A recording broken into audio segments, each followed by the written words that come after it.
Bonjour à tous, mois de juillet, côte belge, au large d'Ostende, 37 degrés à l'ombre. J'aime autant vous dire que je ne suis pas à l'ombre. Il y a du vent, un vent de terre, donc la mer est calme.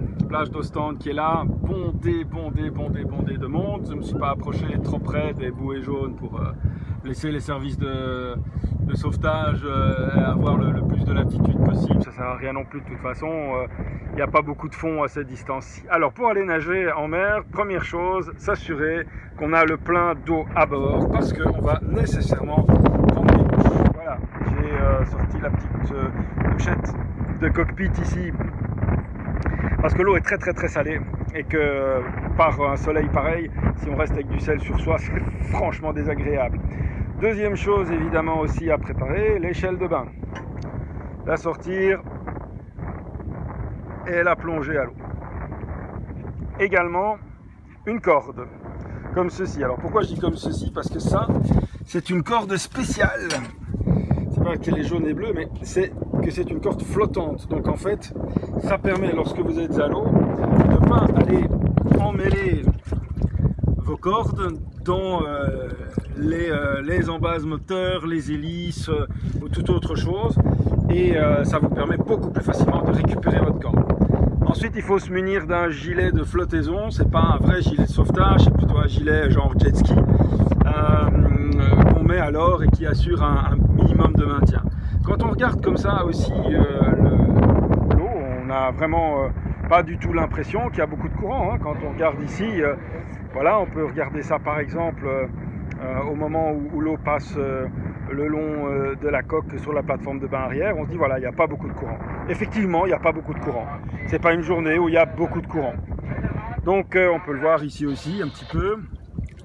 Donc ça veut dire que si vous voulez nager à hauteur du bateau, en restant simplement à hauteur de bateau, eh ben, ça vous demande une natation intensive pour ne pas gagner un seul centimètre par rapport au bateau.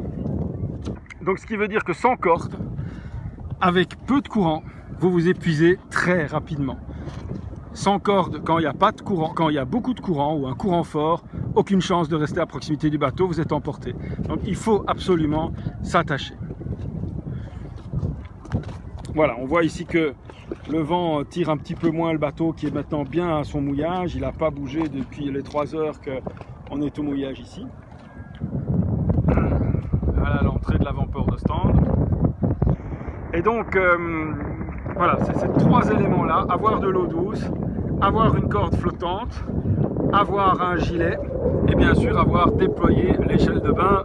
Mais ça encore à la limite, si vous avez une échelle qui est déployable, vous pouvez toujours la déployer une fois que vous êtes à l'eau. Mais c'est beaucoup plus pratique de descendre à l'eau progressivement et de ne pas faire comme dans les films américains et se jeter avec un salto arrière dans la mer du Nord parce qu'on n'est pas en mer des Caraïbes, que la mer est fraîche, qu'elle a peut-être 21-22 degrés à tout casser et que donc ben voilà, il y a un petit risque d'hydrocution malgré tout. Il faut y aller provisoirement. Avoir de la crème solaire bien évidemment, avoir un essuie-de-bain aussi. Tout ça doit être préparé avant d'aller à l'eau. Comme ça, quand on sort, si jamais il y a quoi que ce soit, on peut éventuellement tout de suite attraper les objets dont on a besoin.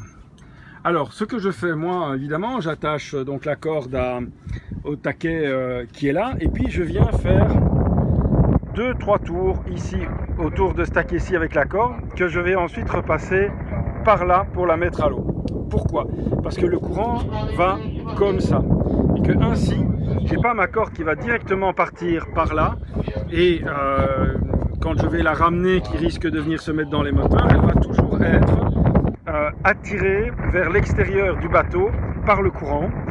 De l'extérieur comme ceci, donc si je reprends la ligne, voilà, la corde va naturellement se placer comme ça. Ce qui veut dire que je serai ni dans les moteurs, ni trop proche de la corde. Si je veux rentrer, je peux rentrer facilement par l'échelle ici. Et ça empêche la corde de venir faire des nœuds dans l'échelle ou de l'avoir dans les pieds quand je vais remonter à bord. Aussi, à force, en mettant le nœud ici sur le taquet, j'évite que toute la pression de la corde soit sur le taquet où la corde est fixée, ce qui est une sécurité supplémentaire. Et alors, en passant par ici, eh bien, je perds peut-être 1 mètre ou 2 de corde, mais enfin, le but, c'est pas de traverser la Manche, c'est avoir la corde qui est dégagée de tout le chemin par lequel je vais remonter. Parce qu'il suffit suffit que je me prenne les pieds dans la corde en remontant, que je tombe, que je glisse, on en a vu d'autres, et je peux me faire mal aussi. Voilà, c'est les petits conseils pratiques qui sont un mélange de bon sens et d'expérience. Voilà, ça c'était un petit peu comment venir nager en mer alors que vous êtes en équipage réduit, ça veut dire tout seul, à bord, en ayant un minimum de risque, le risque zéro n'existant évidemment pas. Je suis à l'ancre maintenant depuis 3 heures et j'ai été rejoint par un Beneteau, un Monte Carlo, je dirais à 40 pieds dans ces eaux-là. Il y avait un troisième bateau à l'ancre tout à l'heure, mais il est parti. Et voilà, maintenant je vois qu'il y a un des bateaux du port du sauvetage de secours en mer qui est sorti, donc j'espère qu'il n'y a rien de grave et que personne n'est blessé ou quoi que ce soit. Je vous souhaite d'excellentes vacances, un bon mois de juillet, profitez bien de la chaleur, profitez bien du beau temps.